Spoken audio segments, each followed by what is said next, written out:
Vanakkam, Namaste, and blessings to everyone. This is the Sky Priestess. Well, it's been an interesting past couple of days. There's so much of Pisces in the sky that Spirit is basically just saying, rest, take your time, go inwards, and feel. Don't use your head to necessarily make your decisions right now. Allow it to come from that place within that goes beyond all else. Well, that's exactly what I've been doing. And it's a sweet spot, a spot of rest for me right now because I've got that workshop coming up. And then after that, I've got a big family event happening. It's going to be my grandmother's birthday, and I'm taking her through India, or rather we are. I'm just the head coordinator. And we've been picking places. And it's an interesting thing.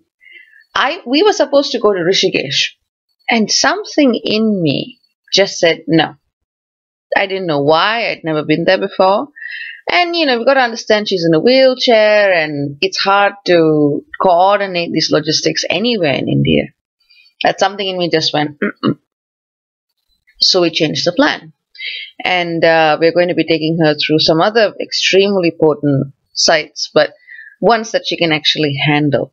And the funny thing is, I had this dream last night, which is very Piscean, and in it I was given maps, very specific maps as to where I had to go and what I had to do. And in one of these dreams, I saw a very specific spot in Rishikesh. And I saw buildings and the river, and again, I'd not been there. And it just showed me the names of places that I had chosen and some places nearby that I was 50-50 about. And I was thinking, okay, that's a confirmation.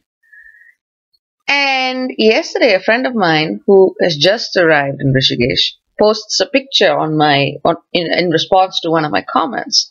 And it's exactly the place that I had seen in my dream. And so, it was this very powerful confirmation that I had picked the right thing, and I'd asked her how it was, would it have been appropriate for my grandmother, and she goes, no. And everything is just aligning in place, and I'll be sharing photos as and when appropriate. Like I said, it's a family event, and it's all good. It's all unfolding. It's I'm just learning from that Piscean sea and source of consciousness. Again, it's not an intellectual exercise, but it's something that comes from so deep within that there are no words. Truthfully, you can't even call it emotions. Even instincts has a certain label on it. But that's the vibe we're in. And we're going to be continuing this vibe all the way into the first week of March. I mean, yes, we're going to have the Virgo full moon. We're going to be seeing a little bit more intellectual, analytical energy coming up. But right now, the type of logic that is allowing itself to weave its way through the world is just, it's out of this world. And I'm enjoying it. I am reaching out to those who are on the wait list for my sessions because, frankly, I have a very different view on the work that I came to do in this world and what it is that I should be standing for and how it is to do it. And everything is changing for me. And that's good. You know what I'm like. If it doesn't feel right anymore, it goes. Simple. No holding on to anything that creates some kind of a false identity or creates something that's not necessary to my path. That's the way I roll. So you'll be seeing changes. But yeah. So what's happening?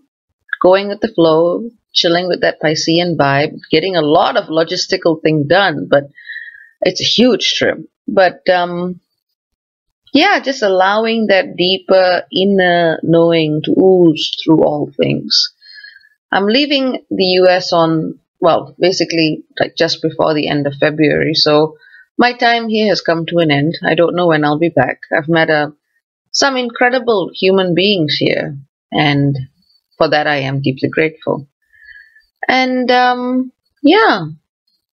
this is what's happening. I am truly appreciative of that Aquarian eclipse because it just ripped it. It just ripped off all those masks, and I love it. And so transformation continues. That's about it. Take care, everyone. Bye bye.